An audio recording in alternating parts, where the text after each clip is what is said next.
नमस्कार. मी आप्पासाहेब खोत. आप्पासाहेब खोत ऑफिशियल या यूट्यूब चॅनलवरून आपल्याशी संवाद साधत आहे.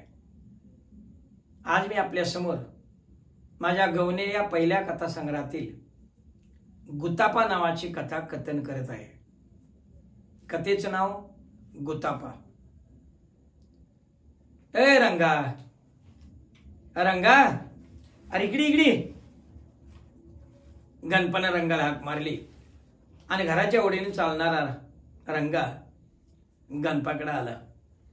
दोघजण मिळून पुढं लाईटच्या डांबाखाली प्रकाशात बस इथं, सांगतो तुला सगळं. का काय झालं? अरे फटांगड्या कुठल्या उडत्यात ह्या?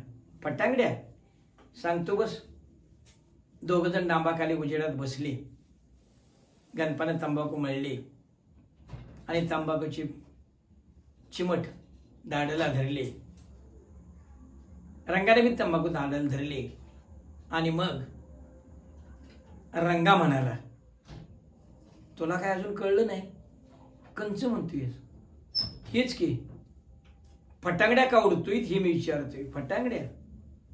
अरे लक्ष्मी बार काय, आवड काय, जाळंदूर संघ आहे. सगळ्या गावभर फटांगड्यांना दंगाईट सुरू झालाय.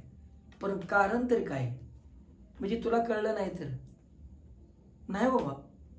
अरे मर्दा गणपा, आता सुद्धा पाटलाचा भुजंगा निर्दोष सुटला. त्यांचा विजय झाला. कोर्टात निकाल त्यांच्यासारखा लागला म्हणून फटांगड्या उडत्या. होय होय, तुझ्या कानावर नाही वाटत? हाय की. कदमाच्या चिमणीवर अत्याचार केला आणि कोर्टात केस उभी होती. तेच सांगतोय. तेवढ्यावर नाही ते 2 वर्षामागं आडोसोड्याच्या हिराची बी त्यानं आबरू लुटली. गरीब बिचारी माणसं काय करत्यात, झुरणी लागली. हिरा तर खारक्यासारखं वाळली आणि शेवटाला नवऱ्यानं तिला टाकली. नान्न गेले बिचारीचं. ही दुसरी का गाडी तिची. आणि बघ की, गरिबाने केलं की कसं आणि श्रीमंताने केलं की कसं. पाहिला आगाव झाला बाबा. तेच सांगतोय. ह्या प्रकरणात बावडकराचं सरपंच उचलं आणि म्हणून आता पाटलांचा विजय झाला म्हणून फटांगड्या उडत्यात. कळलं का? आईला आगाव झालो बाबा. म्हणजे निर्दोष सुटलाच तर सुटलाच की. घटकावर दोघं बोलत बसले. दोघांच्या वाट्या वेगळ्या झाल्या आणि गणपा आपल्या घराकडे निघाला. जाता जाता वाट्यात त्याला चिमणीचं घर दिसलं. अंधुक्या प्रकाशात त्यानं आत बघितलं. घरात काळोख माहीत नव्हता. चिमणी चुलीजवळ बसली होती. तिच्या कानावर पुन्हा पुन्हा ते वाक्य येत होते. कोर्टाचा निकाल. न्यायाधीशाने निकाल दिला. चिमणीबाईवर बलात्कार झाला ही गोष्ट खरी आहे. डॉक्टर की रिपोर्ट बी तसाच आहे. पण चिमणीबाईवर बलात्कार झाला हे प्रत्यक्ष कोणी न पाहिल्यामुळं बलात्कार करणारा इसम भुजंगरावच होता असं म्हणता येत नाही. त्यामुळं भुजंगरावाला निर्दोषी सोडण्यात यावं. चिमणीबाईनं कोर्टाकडे बघितलं आणि न्यायाधीशाने तिला विचारलं, बाई तुम्हाला काय सांगायचं आहे का? तिच्या डोळ्यातील पाणी आता रडून रडून आटलंच होतं. नजरेत वेगळाच भाव आला आणि ते न्यायाधीशाकडे बघत म्हणाली,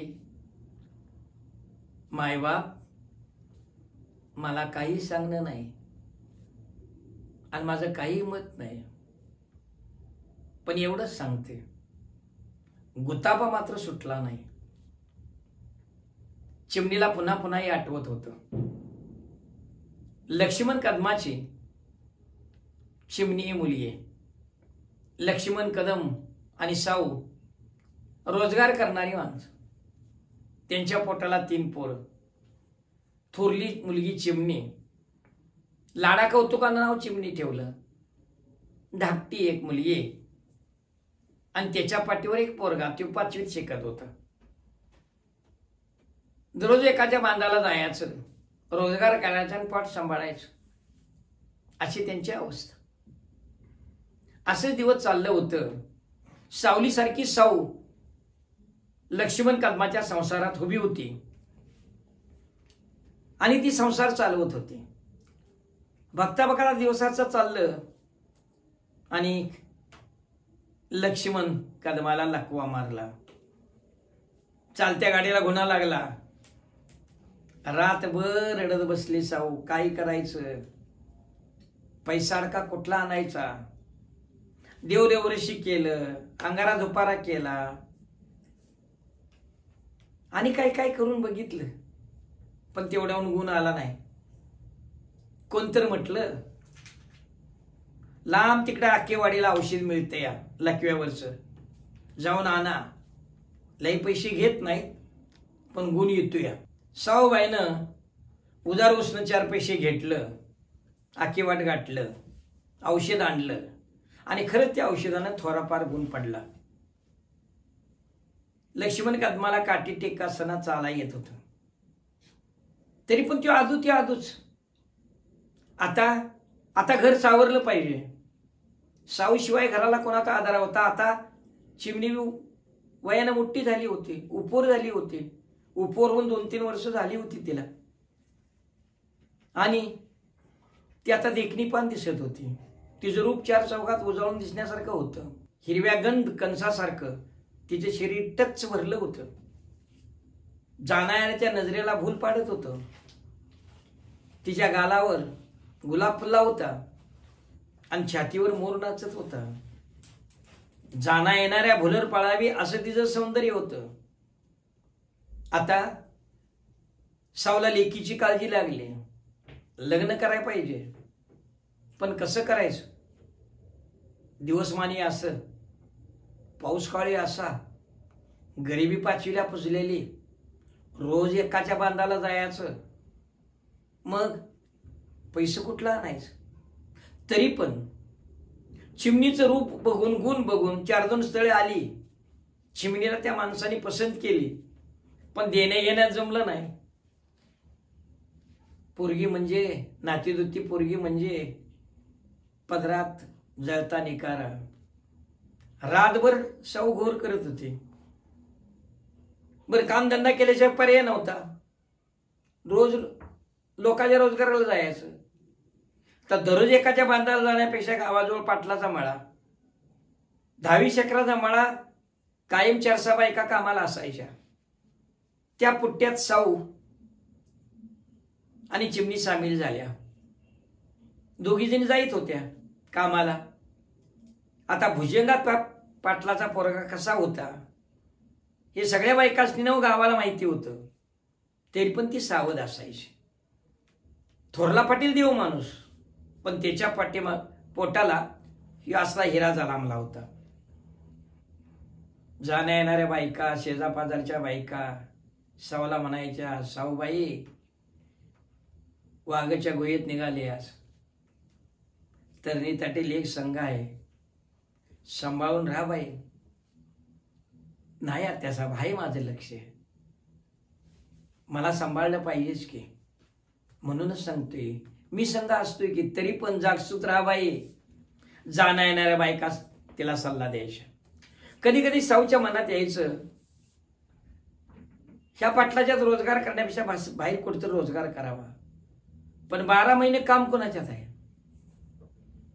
त्यामुळे नाही झाला असतं त्यांच्याच मळ्यात जाण्याचं भाग पडलं होतं. दिवस असं चाललं होतं. 4 पैसे येत होतं, घर चालत होतं. चिमणीचं लग्न करायचं मनात असून सुद्धा शक्य झालं नव्हतं. नवऱ्याला लकवा मारला होता, औषध पाण्याला पैसे लागत होतं. आणि एक दिवशी गुरुवार सुट्टी, बाजाराचे दिवस, रोजगाराला सुट्टी. त्या दिवशी साऊ आकेवाड्याला औषध आणायला निघून गेली. जाताना लेकीला म्हटली, बाळा घर नुसतं सारवून, उभं आडवं सारवून घे आणि धुणं धुवून तेवढं घरात ये. एकटी आहेस, कुठे जाऊ नकोस. आईला ती बर म्हणाली. साऊ पुढं निघून गेली आणि इकडे चिमणीने घरदार सारवलं आणि निम्मार्ध काम संपलंच होतं. आता धुणं तेवढं राहिलं होतं. तिने धुण्याची पाटी डोक्यावर घेतली आणि मानकराच्या रंगोला बरोबर घेऊन धुण्यासाठी मानकराच्या वहिनीने ती निघाल्या.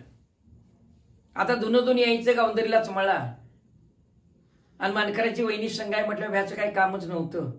त्या दोघी गावाच्या बाहेर यायला आणि मानकराच्या वहिनीचा भाव फुडणे याला गाठ पडली.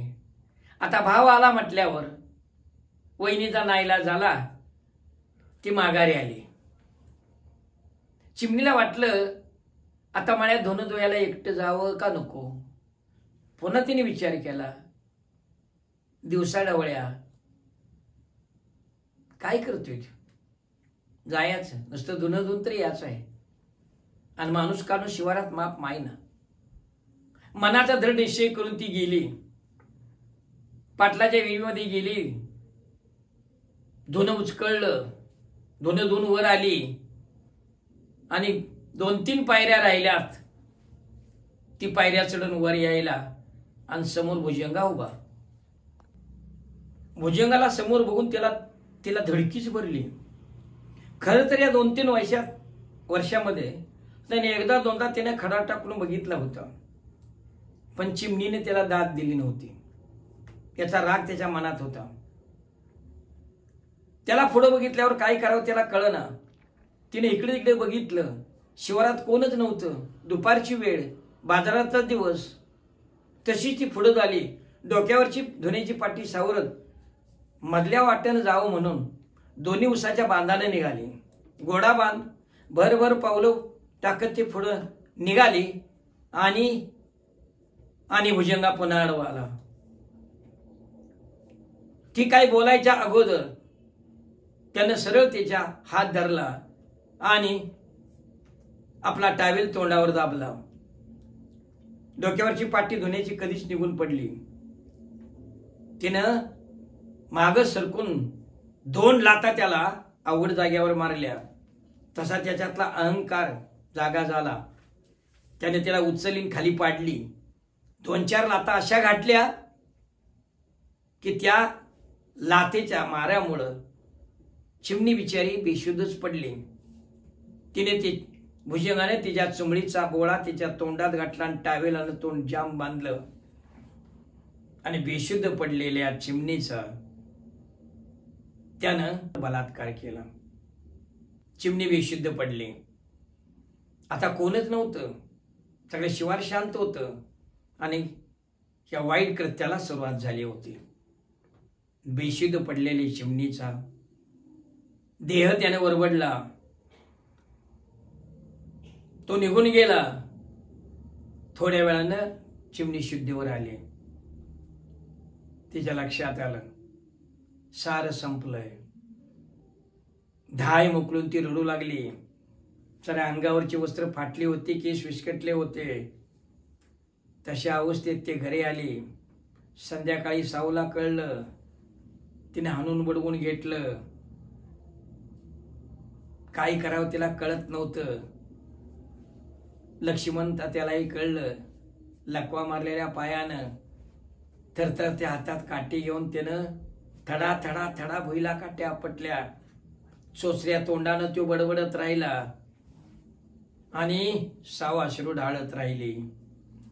यापेक्षा ती दोघं काहीच करू शकत नव्हती. पुढे गावभर बोबाटा झाला आणि भुजंगाची करणी लोकांना कळली. सरपंचाचे बावडकर सरपंच अण्णा मध्यंतरी यांच्या घरी आलं. चिमणीला तयारी केली.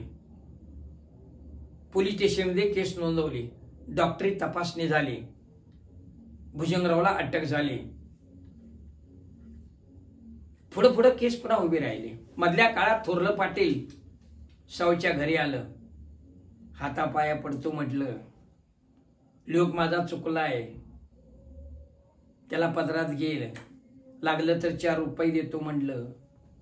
4 रुपये देऊन 9 लाखानं रुपये देऊन आवरू परत येणार नव्हती. चिमणी ताडकन उठली आणि म्हणाली, या रुपयावर थुकतो मी. तुझ्या लेकी बाळीच्यावर असा प्रसंग आला असता तर काय केलं असतं पाटील तुम्ही? पाटील निरुत्तर झाला. घडली घटना घडून गेली होती. आता कोर्टात केस उभा राहिली. सरपंच बावडकर अण्णांनी चिमणीला पाठिंबा दिला होता. पाटील विरुद्ध कदम, बावडकर कदम असं राजकीय कारस्थान सुरू झालं. पण व्हायच तेच झालं. 10 वाट्यानं पैसा वाटण्यात आला आणि केस उभा राहिली. शेवटी केस निर्दोष झाली. कोर्टामध्ये काय साक्षीदार, पुरावा, केस, सरकारी वकील लाख भानगडी झाल्या. आडवं तिडवं प्रश्न विचारण्यात आलं आणि शेवटी भुजंगासारखाच निकाल लागला. पण गुत्तापा मात्र सुटला नव्हता. पुन्हा 2 महिने निघून गेलं. रात्रभर काळजावर दगड ठेवून एक घर रात्रभर झुरत होतं. दिवस रात्र झुरत होतं. पण चिमणीला मात्र गुत्तापा सोडवायचा होता. आणि तो दिवस आला. पुनवेची रात्र. लखचं अन्न पडलं होतं आणि मळ्याच्या वाट्यानं गावंदरीनं एक व्यक्ती चालली होती. ओढ्यातून वरती आली. आता चालणं त्या व्यक्तीच्या पायात पडलं होतं. रातकिड्यांची किरकिर सुरू झाली होती. वस्तीवरच्या कुत्र्यांनी भोकून आकांत सुरू केला होता. झाडावर घुबडं ओरडत होती. ओढ्याकाठी टिटवी ओरडत होती. आणि एका वेगळ्या निर्धारानं त्या पुनवेच्या रात्री एक व्यक्ती वाट चालत होती. ती व्यक्ती दुसरी तिसरी कोणी नसून चिमणीबाईच होती. आली भुजंगाच्या वस्तीवरती आली. तिनं पडवून बघितलं. लक्क चालण्यात छपर आणि छपरातील थोडासा कूड फाटलेला. तिने कुडातून आत पाहिलं. झोपलेली व्यक्ती दिसली. घोंगडं अंगावर घेऊन झोपलेली व्यक्ती भुजंगाच होता. तोंडावर चंद्राचं किरण पडलं होतं. ती सावध झाली. पाठीमागं वळली. वस्तीवरच्या कुत्र्याला चावू लागली. कुत्रं भोंकू लागलं. पुन्हा कुत्रं जवळ आलं. कुत्र्यानं चिमणीला ओळखली. त्यानं 12 महिने मळ्यात रोजगाराला येणारी चिमणी. कुत्र्याला चिमणीची ओळख पटली. कुत्रं शेपटी आढळून लाडकाय लागलं. आता चिमणी पुन्हा सावध झाली होती. ती समोर आली. छपराजवळ मांडव होता जनावरांचा. उन्हाळ्यामुळं जनावरं मांडवात उघड्यावर बांधली होती. जनावरांच्या मांडवावरची तिने आकडी घेतली. खसाखस जनावरांची दावी कापली. जनावरं मोकळी केली आणि छपराच्या तोंडाजवळ आली. हातात पदरात बांधून ठेवलेली काड्याची पेटी सोडली. खरकण काठी ओढली आणि छपराला आग लावली. धडाडा छप्पर पुनवेच्या रात्री पेटू लागलं आणि झोपलेला भुजंगा जागा झाला. चारी बाजूने छप्पर पेटलं होतं. तो आरडाओरडा कडू लागला. आई ग मेलो मेलो म्हणू लागला. तशी छपराच्या तोंडी उभी राहिलेली चिमणी पुन्हा सावध झाली. एका वेगळ्याच पवित्रात उभी राहिली. कडबा तोडायची कुऱ्हाड तिच्या हातात होती. तिच्या मुठीमध्ये जोर होता आणि भुजंगा बाहेर यायची ती वाट पाहत होती. जसा छपरानं भडका उडाला. छपार पेटलं आणि भडका उडाला तसा आई ग मेलो म्हणून भुजंगा पळत छपरातनं बाहेर पडला आणि दाराच्या तोंडाला धाडकन कोसळला. अंगावरचं घोंगडं पेटलं होतं. धाडकन कोसळलेल्या भुजंगावरती चिमणीनं दात वट खाऊन कुऱ्हाडीचं घाव घालत होती आणि गुत्तापा सोडवत होती. तिच्या पहिल्या घावापेक्षा दुसऱ्या घावामध्ये जोर होता. कारण तिला गुत्तापा सोडवायचा होता. धन्यवाद.